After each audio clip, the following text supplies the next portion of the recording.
शिक्षा जगत के इस एपिसोड में आपका बहुत बहुत स्वागत है। इस एपिसोड में मैं हूं आपके साथ इरम तस्लीम। कोविड महामारी ने मानव जीवन शैली का हर एक पहलू को पूरी तरह बदल कर रख दिया है। ऐसा कोई भी मानव जीवन का कोई भी पहलू नहीं रहा जो इससे अनछुआ हो। वहीं कोविड महामारी ने शिक्षा के स्वरूप और शिक्षा की निरंतरता पर भी सवाल खड़े कर दिए हैं, जिनके मनन और चिंतन की आज के वक्त की दरकार है। इसी दिशा में हमने भी आज के एपिसोड का विषय लिया है कोविड महामारी और शिक्षा की निरंतरता। इस विषय पर चर्चा करने के लिए हमने हमारे स्टूडियो में आज आमंत्रित किया है एक बेहद खास मेहमान को। तो चलिए पहले आपका उनसे तारुफ करवाते हैं। सर, बहुत बहुत स्वागत है आपका। आप हैं डॉक्टर धनुषधारी गौतम, आप हैं chief block education officer. Sir, सबसे पहला सवाल आपसे करना चाहेंगे कि शिक्षा की निरंतरता जो हम बात कर रहे हैं वो आखिर उसके मायने क्या होते हैं? यहाँ पे अगर ये देखें कि शिक्षा के मायने क्या हैं, तो हम ये एक शब्द में अगर ये कहते हैं कि शिक्षा एक नदी के प्रवाह की तरह निरंतर चलने वाला है। इसमें कहीं भी किसी भी तरह की विराम की या कहीं रोक की कहीं कोई गुंजाइश ही नहीं है जी। और शिक्षा को हम किसी भी दायरे में हम उसको सीमित नहीं कर सकते, चाहे वो संस्थागत शिक्षा हो, व्यवहारिक शिक्षा हो, तकनीकी शिक्षा हो। और यहाँ पे अगर ये कहें कि कोई भी व्यक्ति जिस स्थान, जिस परिवेश, जिस काल, जिस समय में है जी, वहीं से उसकी शिक्षा शुरू होती है और वो निरंतर चलती रहती है, जिसका कोई न आदि है ना कोई अंत है जी। तो निरंतरता तो होनी ही चाहिए। इसमें हमें अगर कहीं कोई किसी तरह की गुंजाइश लगती है तो निसंदेह हमें उन आयामों पर हमें सोचना होगा कि वो कहाँ हमारे लिए गतिरोध उत्पन्न हो रहे हैं और उन गतिरोधों को दूर करते हुए हम जो है उसको लगातार सतत, जिसको हम कहेंगे सतत प्रक्रिया की तरह शिक्षण होना चाहिए। बिल्कुल सर, कोविड महामारी पर हम बात कर रहे हैं, बहुत लंबा इस एक पूरा हम कहें कि आपसे आज चर्चा होने वाली है और शिक्षा को लेकर ख़ास तौर पर किस तरह से इसका स्वरूप में बदलाव देखा गया है। पर वहीं कोविड महामारी में बहुत सारे नवाचार भी देखे गए हैं, जिनकी शुरुआत हम नवाचारों से करना चाहेंगे। शिक्षा को अगर हम स्पेसिफिकली देखें तो किस तरह के नवाचार एजुकेशन में हुए हैं इस दौरान? यहाँ पर दो विषय हमारे लिए हैं, एक तो कोविड और दूसरा है नवाचार जी।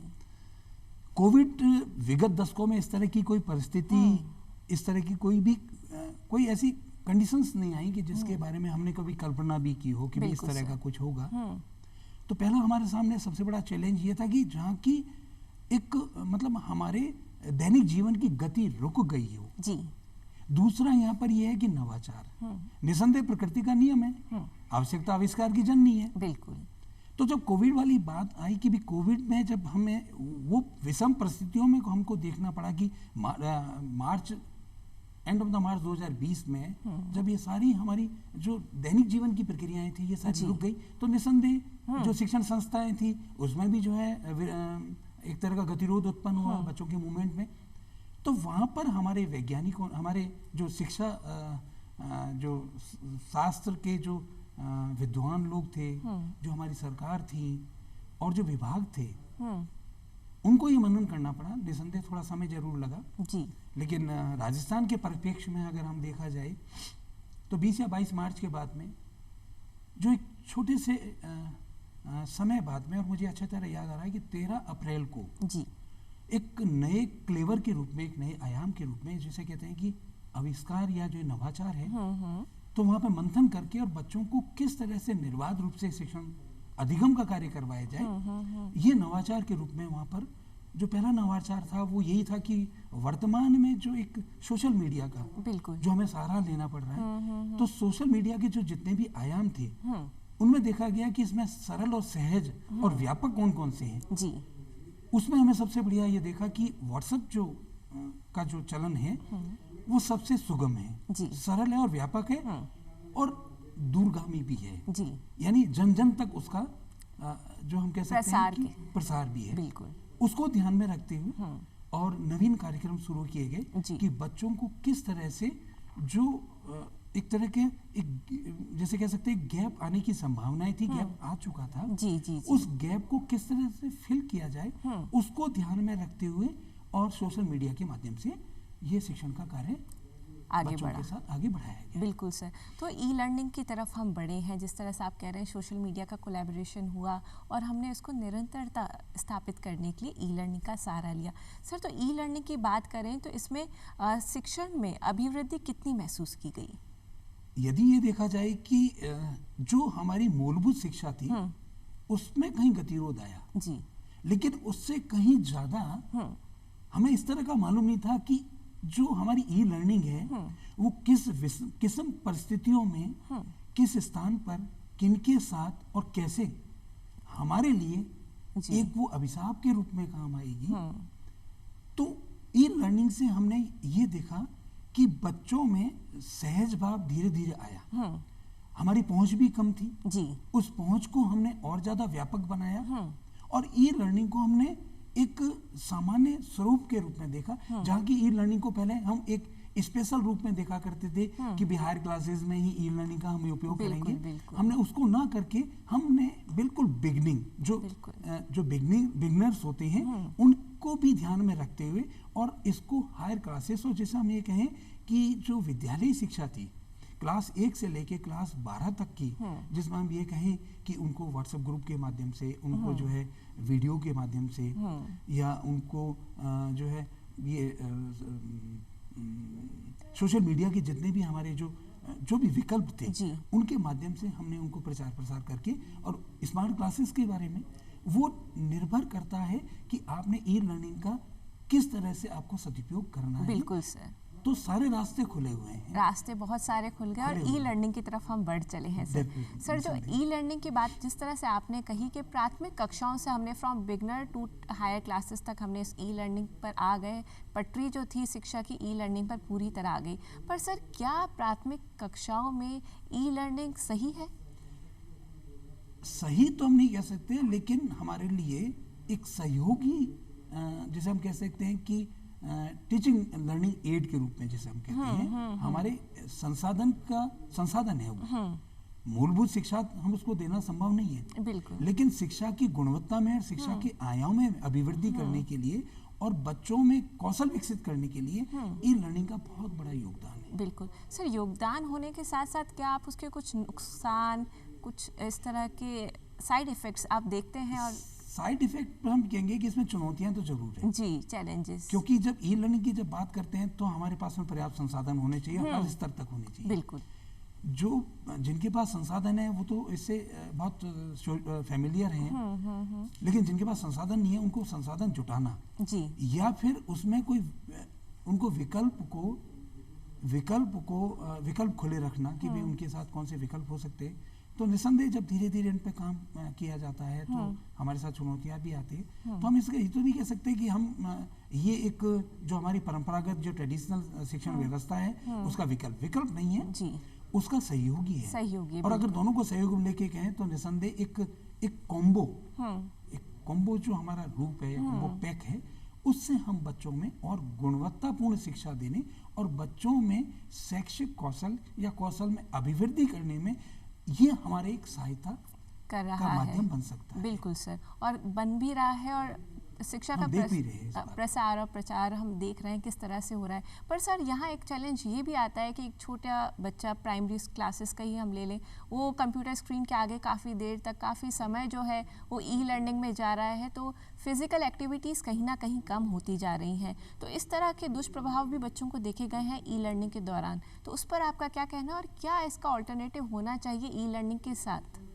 निसंदेह आप जिस बात को कह रहे हैं कि ई लर्निंग में और इस कोविड जो काल में बच्चों को एकाकी बना दिया। बिल्कुल सर, तो एकाकी से ये हुआ कि उसका जो स्वतंत्र उसका जो भाव है और जो फिजिकल जो उसकी एक्टिविटी थी और जो विद्यालय में या संस्थाओं में संभव है अपने साथियों के साथ है, निसंदेह हर किसी भी उसके सिक्के के दो पहलू हैं। जी जी जी, हम इसको अगर एक पॉजिटिव एस्पेक्ट में देखें तो हम ये देखें कि निसंदेह बच्चे को उसने एकाकी तो बनाया है जी, और बच्चा उसके ऊपर निर्भर भी होता जा रहा है, लेकिन क्यों ना इसका हम एक सकारात्मक स्वरूप को देखें कि हमारे शिक्षक को और समाज को जो उनके बीच में संवाद की स्थिति कम थी वो संवाद की स्थिति बढ़ गई जी, क्योंकि जो प्राथमिक कक्षाओं में आप ये कह रहे हो कि निसंदेह प्राथमिक कक्षाओं में बच्चे जो है वो मोबाइल के साथ या जो भी संसाधन उनके साथ बहुत ज़्यादा फेमिलियर नहीं थे। बिल्कुल सर। लेकिन उनके जो गार्जियन और जो अभिभावक थे, हमने उनको जोड़ा। तो जोड़ने का मतलब ये है कि शिक्षक और अभिभावकों के बीच में संवाद की स्थिति बढ़ी जी, विश्वास बढ़ा। यहाँ पर यह है कि अब तक तो अभिभावक कभी कभी जो जाते देखते थे, यहाँ डे बाय डे का उनका था कि हाँ हमारा विभाग है, हमारी सरकार है, हमारे शिक्षक है जी, बच्चों के साथ कितने चिंतित हैं और कितना उनके साथ आगे कार्य करने की जो है मनोदशा रखते हैं। तो कहीं ना कहीं बच्चों में थोड़ा सा कहीं एक ये कहते हैं कि उनकी गतिविधि में कहीं रोक तो आया, लेकिन हाँ उनके लिए एक नए आयाम भी खुले। सर अधिगम कौशल की बात हम करें, जिस तरह से आप कह रहे हैं नए आयाम खुले हैं, नए रास्ते खुले हैं, तो अधिगम कौशल में शिक्षण की अगर हम स्पेसिफिकली बात करें तो कितना अभिवृद्धि महसूस की गई सर? अधिगम कौशल वाली जब हम बात करते हैं तो बच्चा जब भी जिस स्थान पर है, जिस परिवेश में है, वो घर से बाहर निकलने के बाद उसके पास सामने एक सड़क आई, वो सड़क को क्रॉस कर रहा है, उसने बड़ी सफलतापूर्वक वो क्रॉस कर ली सड़क। यहाँ हमारा उसके कौशल विकास हुआ। हम ये कह सकते हैं कि उसको अवेयर है वो कि उसको किस तरह से रोड क्रॉस करनी चाहिए। जब भी कोई एक स्टेप आगे बच्चा रखता है या कोई भी व्यक्ति आगे रखता है, कहीं ना कहीं उसके कौशल में अभिवृद्धि भी होती है, कौशल में विकास भी होता है।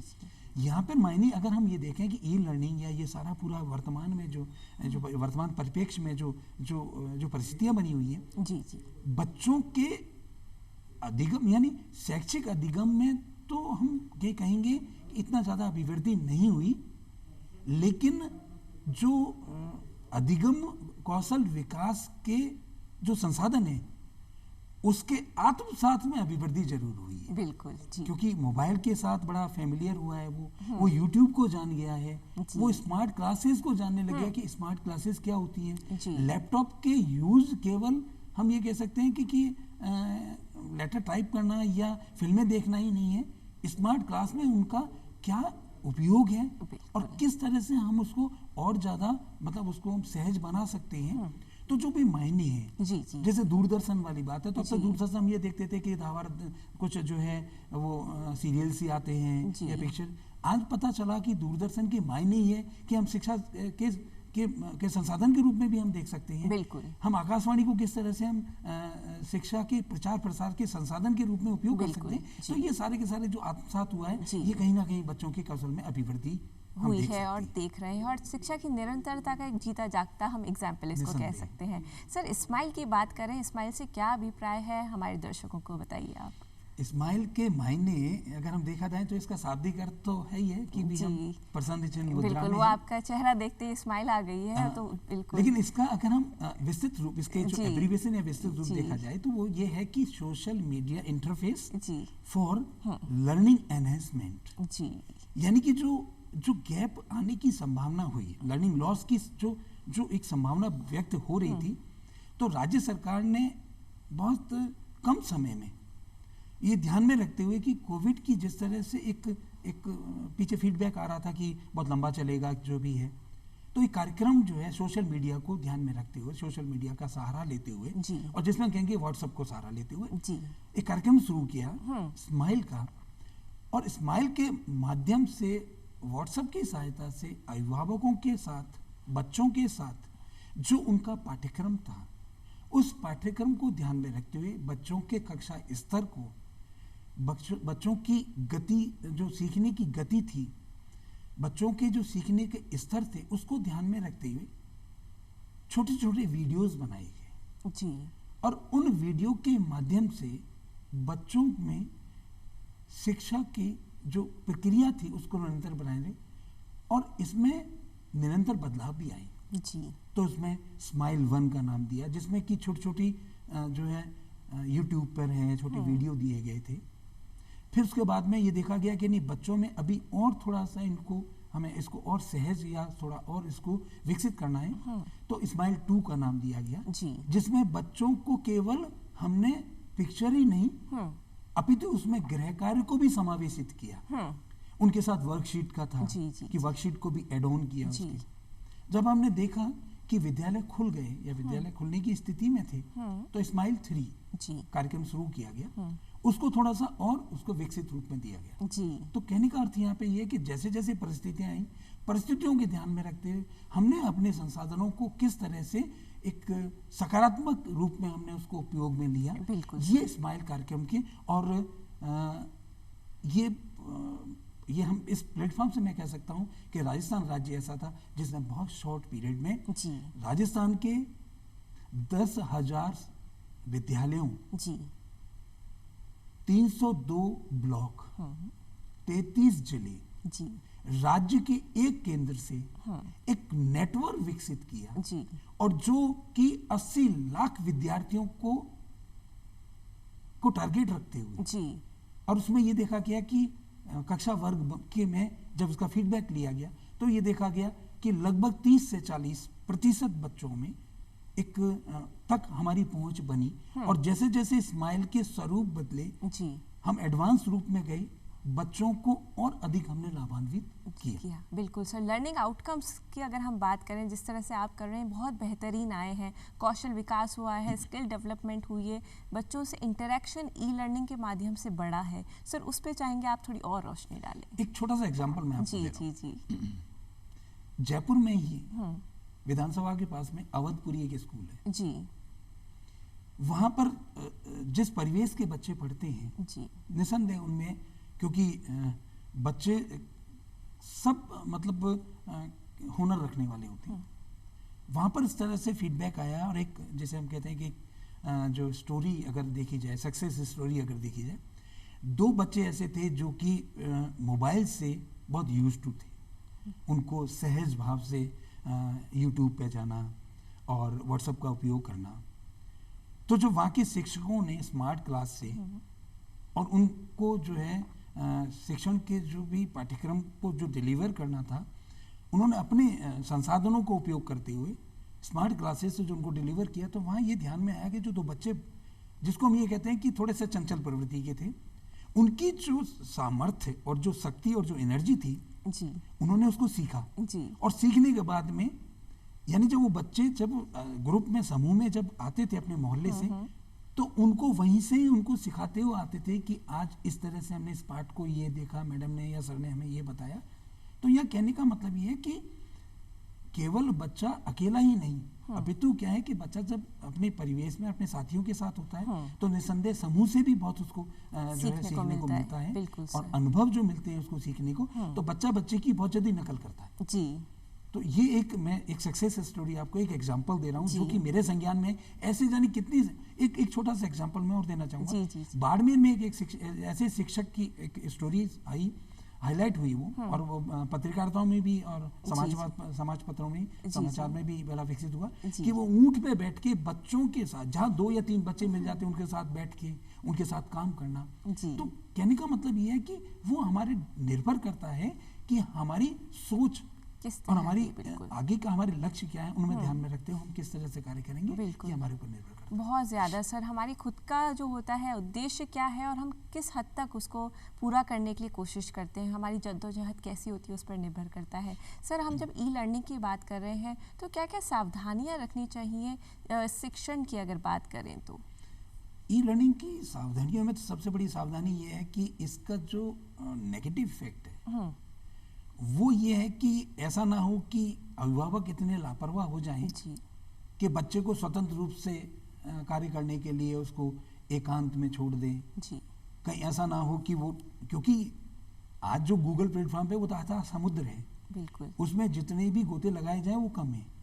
तो ये जो ई लर्निंग में हम संसाधनों को जो उपयोग में ले रहे हैं, हमें ये देखना होगा कि वो संसाधन बिल्कुल जिस लक्ष्यों को लेके और जिन उद्देश्यों को लेके ले रहे हैं वो वहीं तक सीमित रहे, उनसे हट के ना हो और कहीं कोई ऋणात्मक जो नेगेटिव अप्रोच जो बच्चों की बन रही है उससे रोका जाए।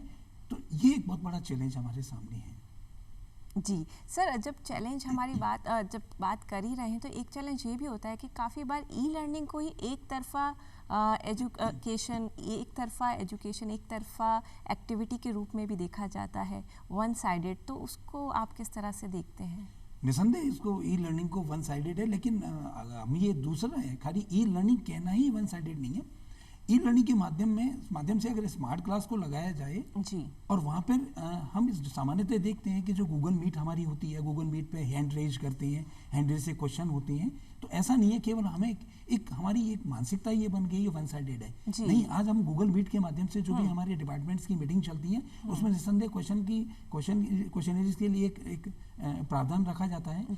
तो इसी तरह से अगर हम शिक्षण संस्थाओं में जो शिक्षक जो ई लर्निंग के माध्यम से हैं, तो वहाँ भी कहीं ना कहीं है।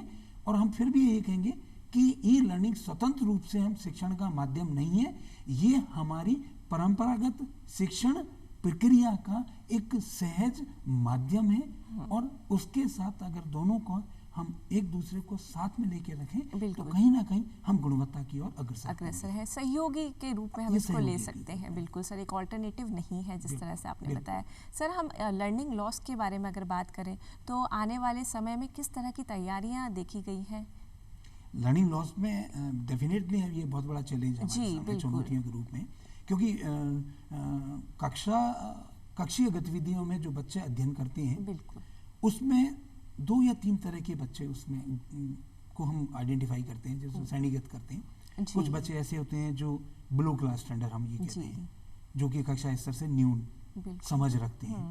कुछ बच्चे ऐसे होते हैं जो कक्षा स्तर के होते हैं, और कुछ बच्चे गॉड गिफ्ट होते हैं। बिल्कुल सर। तो जब बच्चों में इस तरह का जो अंतर है और कहीं परिस्थितियों में और अंतर आ जाए तो ये विकराल रूप ले लेता है जी। तो वहां पे हमें ये देखना होगा कि लर्निंग लॉस, और मैं आज इस प्लेटफॉर्म के माध्यम से कहूंगा कि राज्य सरकार ने इस लर्निंग लॉस को कम करने के लिए आओ घर से सीखें जैसे कार्यक्रम, बिल्कुल, और बैक टू स्कूल जैसे कार्यक्रम, बच्चों के जो दैनिक दिनचर्या है उसमें होमवर्क की प्रवृत्ति समाप्त ना हो, इसके लिए बच्चों को वर्कबुक का डिस्ट्रीब्यूशन किया जी। और इसमें अलग अलग वर्कबुक है, जैसे पहल जी, पहल के बाद में फिर उसके बाद में आपके प्रयास जी, प्रयास के बाद में फिर आपके प्रवाह, और अंत में दिया प्रखर जी। ये वर्कबुक के नाम दिए। पहल का मतलब ऐसे बच्चे जो बिहाइंड ग्रेड वाले थे, जिसको हम कहें कि कक्षा स्तर से न्यून जिन्हें कहते हैं, उन बच्चों के साथ काम किया गया। तो हमें यह देखना होगा कि यहाँ चिन्हित करना होगा जी, क्योंकि लर्निंग लॉस सारे बच्चों के साथ नहीं है। लर्निंग लॉस उन बच्चों के साथ है जो पहले से ही कक्षा स्तर से न्यून वाली स्थिति में है, उनके साथ लर्निंग लॉस की संभावनाएं बहुत ज्यादा रहती है जी। तो हमें उन बच्चों के साथ तदनुरूप कार्य करने की आवश्यकता है कि किन बच्चों के साथ क्या है, सजग रहना होगा जी। सारे विकल्प हमें खुले रखने होंगे, सभी संसाधनों का उपयोग करना होगा, और जितनी भी हमारी मैन पावर है, जो मशीनरी है हमारी, जो हमारा शिक्षा जगत है और जो शिक्षक साथी हैं जी, वही हमारे कर्णधार हैं। बिल्कुल सर, और इसी उम्मीद पर कि हम बेहतर शिक्षा दे सके, और कोविड महामारी में जिस तरह से काम हुआ है वो निरंतरता को स्थापित करने के लिए हुआ। सर, वहीं एक भाग आता है दिव्यांग बच्चों का, तो सर उनके लिए किस तरह के शिक्षण कार्य हुए हैं? निसंदेह अगर हम दिव्यांग को हम CWSN कहें जी, चाइल्ड विद स्पेशल नीड, कि अगर ये हम एक परिभाषित करें तो स्पेशल नीड के उन बच्चों के साथ जो अभी मेरी बात थी कि अभियान समर्थ अभियान के नाम से चलाया गया राज्य सरकार ने, और एक छोटा सा एग्जांपल आपको दूं कि उन बच्चों को सामान्य बच्चों की तरह ही उनकी कार्यक्रम के जो छोटी छोटी वीडियो बनाए गए जी, लेकिन वहाँ जो फोकस किया गया वो ऑडियो विजुअल और साइन लैंग्वेज। बिल्कुल। तो वहाँ जो शिक्षक जो वीडियो बनाए गए, वहाँ पे शिक्षक इस तरह से अपने जो पाठ्यक्रम को इस तरह से डिलीवर करते थे कि वहां पर वो रुक कर है। बिल्कुल। जैसे इम्पेयर्ड वाले बच्चे थे, उनका आउटकम्स पे अगर जोर उनका बहुत ज्यादा था कि बेटर आउटकम्स किस तरह था, तो हमने दोनों को लैंग्वेज को ऑडियो और साइन लैंग्वेज के माध्यम से करा, शिक्षण विधा को हमने आगे बढ़ाया, और शिक्षण विधा की बदौलत ही था सर कि कोविड महामारी में भी शिक्षा की निरंतरता को हम स्थापित कर पाए। सर, अंत में यही कहना चाहेंगे कि बहुत कुछ कार्य किया गया, बहुत कुछ प्रयास किए गए, इसी वजह से शिक्षा की निरंतरता एक बेहतरीन रूप में हमारे सामने आई। सर, आपको देते हैं यहाँ बहुत सारा धन्यवाद, आप यहाँ आए और इतना अच्छी जानकारी हमारे सारे दर्शकों को दी आपने। सर, बहुत बहुत शुक्रिया। सरकार के बहुत सारे प्रोग्राम्स, बहुत सारे प्रयास और हमारा खुद का योगदान रहा, जिनके कारण हम कोविड महामारी में बेहतरीन आउटकम्स की तरफ अग्रसर हो पाए। और अंत में आपसे यही कहेंगे कि रास्ता क्या है, मंजिल क्या है, हौसला है तो फासला क्या है। अब इजाज़त दीजिए इरम तस्लीम को। नमस्कार।